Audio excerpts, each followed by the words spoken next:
President Cholo Manzano sa bayan ng Tanawan, sa bayan ng Malvar at sa bayan ng Santo Tomas.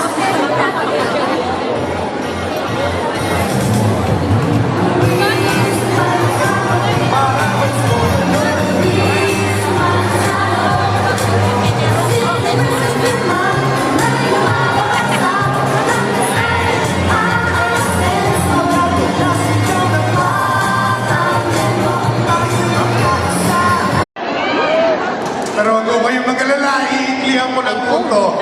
Magandang umaga ho sa ating lahat.